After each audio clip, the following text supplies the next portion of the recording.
Boa noite, pessoal. Nós vamos começar agora uma pequena revisão para a AP4. Seriam as possibilidades de abordagem de questões que podem vir a cair na AP4 para vocês. Nós vamos por todas as unidades, então unidade 5, 6, 7 e 8. Sendo a primeira agora a unidade 5. Por exemplo, uma das questões que poderia vir a cair na prova seria: para Pannenberg, as grandes aberrações no campo do conhecimento de Deus não acontecem pelo fato de pessoas perceberem que seu conhecimento permanece longe da superioridade desse objeto. Portanto, pelo fato de elas ultrapassarem os limites de seu conhecimento no perguntar por Deus, mas lá onde elas confundem suas concepções limitadas com a própria coisa.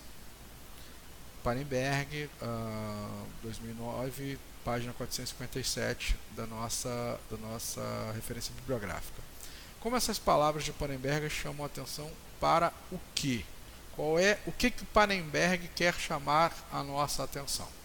Ora, normalmente quando as pessoas observam a Deus ou querem conhecer a Deus, essas pessoas elas precisam atentar para o fato de que o seu conhecimento nunca será suficiente para compreender a totalidade do seu objeto de pesquisa, que é Deus. Então, uma resposta adequada para essa pergunta seria: não confundirmos o que achamos sobre Deus com o que Ele realmente é. Outra pergunta possível, ainda na unidade 5 em Teologia Sistemática, seria: o termo trindade econômica é um conceito sobre trindade muito aceito pela ortodoxia. Com base nesse conceito, a trindade é explicada no Novo Testamento. Alguns teólogos não veem diferença entre a trindade econômica e a trindade essencial. O que é trindade econômica? Ora, trindade econômica refere-se à atuação da trindade no plano de salvação.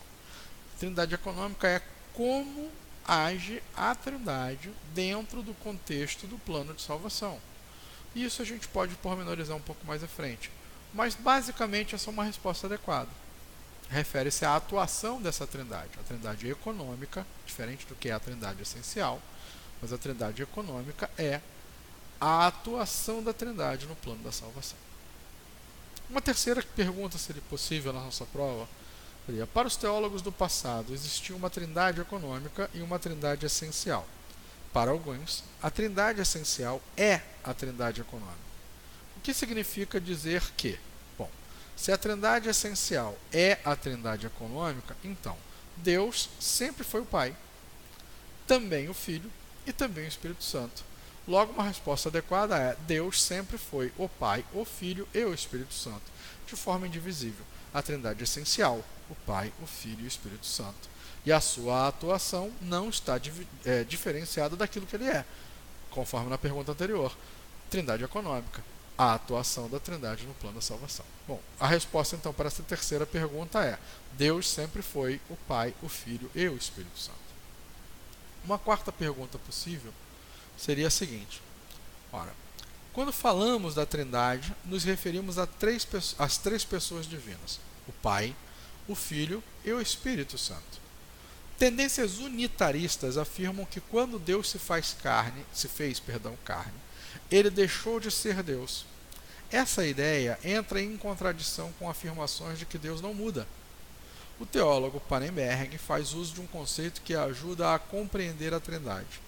Qual é o conceito-chave da teologia trinitária de Pannenberg que nos ajuda a compreender a trindade e a diferença entre Pai, Filho e Espírito Santo, que combate as tendências unitaristas? Ora, o nome desse conceito-chave é autodiferenciação. O Pai, o Filho e o Espírito Santo diferenciam-se entre si de forma autônoma. Eles mesmos já apresentam a sua diferença entre si. E essa diferença se dá na sua atuação no plano de salvação. Legal? Então vamos passar à quinta pergunta da unidade 5 de Teologia Sistemática. A doutrina da Trindade permite conciliar o absoluto e o concreto em uma mesma concepção de Deus. Considerando o contexto do período neotestamentário, marcado pelo monoteísmo do povo judeu e pelo politeísmo dos gentios, ou seja, não-judeus, é possível afirmar que, ora, se nós considerarmos então o período neotestamentário, que é marcado pelo monoteísmo, e também, ao mesmo tempo que o monoteísmo judeu, o politeísmo gentio, nós podemos afirmar que a Trindade foi a maneira pela qual a Igreja conceituou o seu modo de falar de Deus com base nas Escrituras. De certa forma, então, a Igreja desenvolveu a teoria da Trindade para poder conceituar Deus baseado naquilo que ela lia no Antigo Testamento. Então, uma resposta possível seria: a Trindade foi a forma da Igreja conceituar o seu modo de falar de Deus com base nas Escrituras. E a nossa sexta pergunta, então, da unidade 5. Ao longo do tempo, a Igreja se esforçou em explicar a Trindade. Nesse esforço, muitas controvérsias ocorreram, mas a doutrina, com muito custo, permaneceu. A Trindade continua e continuará como um véu de mistério, pois tudo que se refere a Deus transcende nossa capacidade de compreensão. Duas formas incorretas, à luz da ortodoxia, de explicar a Trindade foram o modalismo e o adocionismo. Explique como os adocionistas e modalistas compreendiam a Trindade. Possivelmente essa é uma pergunta discursiva.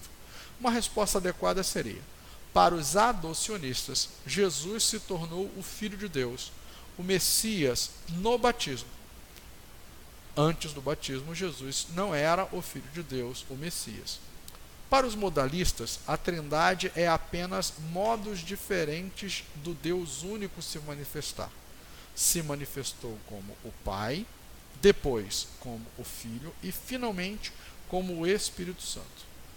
Tanto os adocionistas quanto os modalistas negam as três pessoas da Trindade. Essa seria uma resposta adequada. E, por fim, a última pergunta da unidade 5. Qual teoria acerca da Trindade compreende como três deuses iguais, independentes e autônomos entre si, sendo unidos pelo amor e o propósito e não pela essência?